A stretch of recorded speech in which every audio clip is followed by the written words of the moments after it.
Hello, folks, and we're back here with part two for Ryan Hillegas. I had this video kind of already prepared, and I've been doing a lot of Brendan videos, and so I wanted to kind of mix it up a little bit. So I decided to go ahead and throw out the Ryan Hillegas video today. Hope you guys enjoy it. I think he's a very suspicious fellow, of course, you know that. Hey everybody, how you doing? Here today to doing a second video about Ryan Hillegas. You guys may have seen my previous video, but anyways, just some more strange things about Ryan that stand out to me. Essentially, this is essentially what I have here today is some excerpts from Ryan being questioned prior to the trial. It was like it was like a pre-trial thing where they were cross-examining some of the witnesses and stuff like that. Anyways, this is a excerpt from when Jerry Buting is questioning Ryan in during that point. So what we got is in this first segment here coming up, Ryan Buting is going to be asking Ryan about his contact with law enforcement and stuff like that, kind of generally. And then Ryan kind of tells him, he knew Sheriff Poggle or whatever, or he met him or something. Anyways, I'll let you go ahead and see the document here, and I'll come back and talk about it. Buting asks, and then after Thursday night, did you also have some contact with police or law enforcement on Friday? I believe, Ryan responds, I believe on Friday I talked to Jerry Poggle, and I'm pretty sure it was regarding, more. They had, I spoke to the police every day regarding questions about Teresa, personal items and friends of hers, people who may know information about her. I talked to Jerry on Friday, just shortly, and just mentioned what we were doing. I said we had put up posters, and I kind of told him the plan for things, basically saying that he spoke to Jerry Poggle and stuff. All right, so there we see Buting asks Ryan if he had any contact with law enforcement on Friday. Ryan says that he had a brief call with Sheriff Poggle. He then says he spoke with law enforcement every day. Okay, note that for the future in this video here, because every single day, he just said right there, every single day, right? Okay, so the thing is that he doesn't want to be very specific. It seems like he's being very deliberate to not be very specific. I think he probably would have rather not even said Sheriff Poggle's name, but you can tell by the rest of this testimony that he is basically trying to avoid saying any other names, and he's trying to be very vague about things.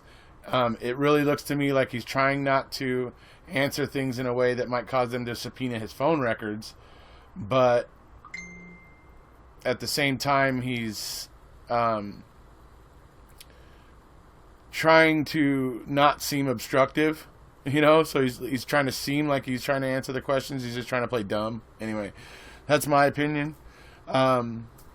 It just seems like he's trying to obscure how much contact he actually had with law enforcement. So, but we'll get to that in the coming segments. Did you also speak with Investigator Wiegert on Friday? I don't know that for sure, Ryan responds. What about Saturday morning? Did you speak with him? I don't know that for sure either. Is it possible that you did? I don't know, Ryan says. He says, I don't know a lot. All right, so in that segment, Buting asks him if he had any contact with lead investigator Wiegert. Okay. To which he says he doesn't know. I don't know, he says. Okay. So then Buting asks him, well, do you think it's possible? Do you think it's possible that you had contact with the lead investigator of this investigation? To which he again responds, I don't know. Okay. Buting's not asking about some random sergeant or deputy or something like that. Buting is asking about the lead investigator here. Okay? The fact that Ryan is like, I don't know. Okay, we're talking about this guy was the leader of the civilian search party. Okay? This guy was the leader of the civilian search party. Okay? To try to feign as though he doesn't know who the lead investigator is and whether or not he talked to the lead investigator is extremely fishy, extremely odd. It stands out to me, okay? Because like I said, they're not asking about some random deputy or sergeant or whatever, you know. They're asking about the head honcho of the investigation. So, you know, like I said, it just comes back to, I think Ryan is just deliberately just trying to be vague and not say anything specific, because he really doesn't want, I think he just doesn't want his phone records to end up getting subpoenaed, because we now know that Zellner got them. Zellner got those phone records and saw what his activity was, and we now know that he was in contact with law enforcement quite a bit over those couple of days. So that's, I think, what he was trying to hide here. I think it's pretty obvious, because he's just trying, like I said, he's just trying to say as little as possible, but without lying, because he doesn't want to perjure himself, but just being very vague about everything. So that's what I think is going on here. We'll go ahead and move on to the next document here. Is it possible that you did? Well, let me ask it this way. Did you speak with any law enforcement people on Saturday morning, November 5th? I don't know, he says. Okay, so now Buting asks, did you speak with any members of law enforcement on Saturday morning? And Ryan says, I don't know.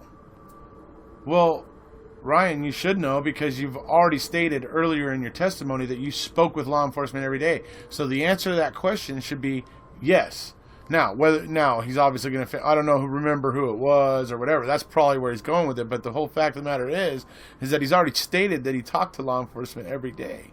So for him to say, I don't know, just like I said, it's to me, it's him trying to be evasive and dodge potentially getting pinned down.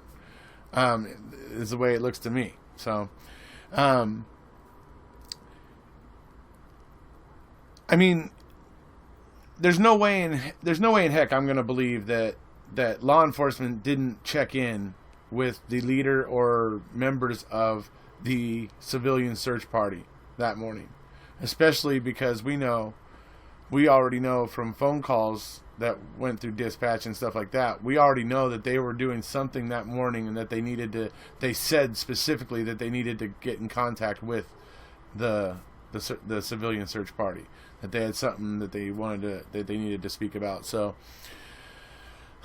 that's, you know, just more, it's just more of him being evasive, and that's what I'm trying to point out here, is his evasiveness. And I think all of this evasiveness is, when you think about it, all of this evasiveness that he's portraying here is because he didn't want his phone records to get subpoenaed, but he didn't want to lie. So he's kind of trying to walk a fine line, and I think he leaves himself open for a healthy cross-examination, honestly. But I don't know, you know. Obviously, Buting and Strang decided not to go after him too hard on that, but I don't know. When you read this, you obviously can tell he's trying to avoid something, though. So that's why I'm pointing it out. We'll move on to the next document here right now. Other than Thursday, November 3rd, which is the day I think you said you actually met with Investigator Wiegert, right? Yes. Did you have any phone conversations with him after that, between that time and when the vehicle was located?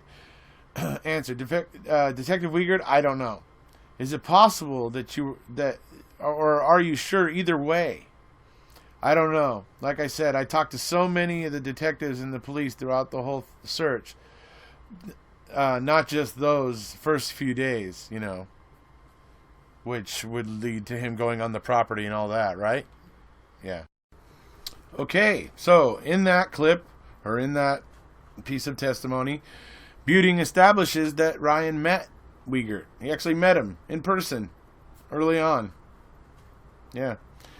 And yet Ryan is still not sure if he had any contact with him after that.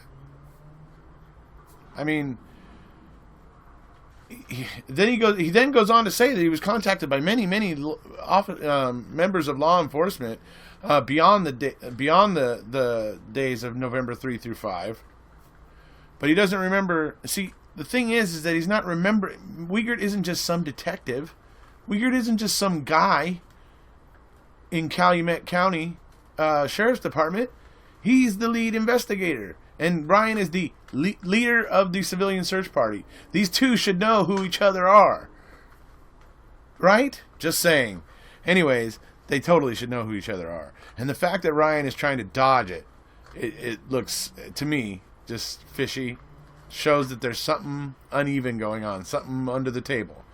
Something is off. Definitely off. So, anyways, you also got to ask yourself: is how is it possible that the leader of the civilian search party could have no idea when they've spoken to the lead investigator of the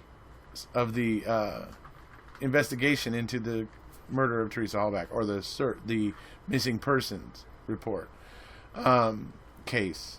Anyway, how could he not know? Really? Anyways, so that's about it for this segment.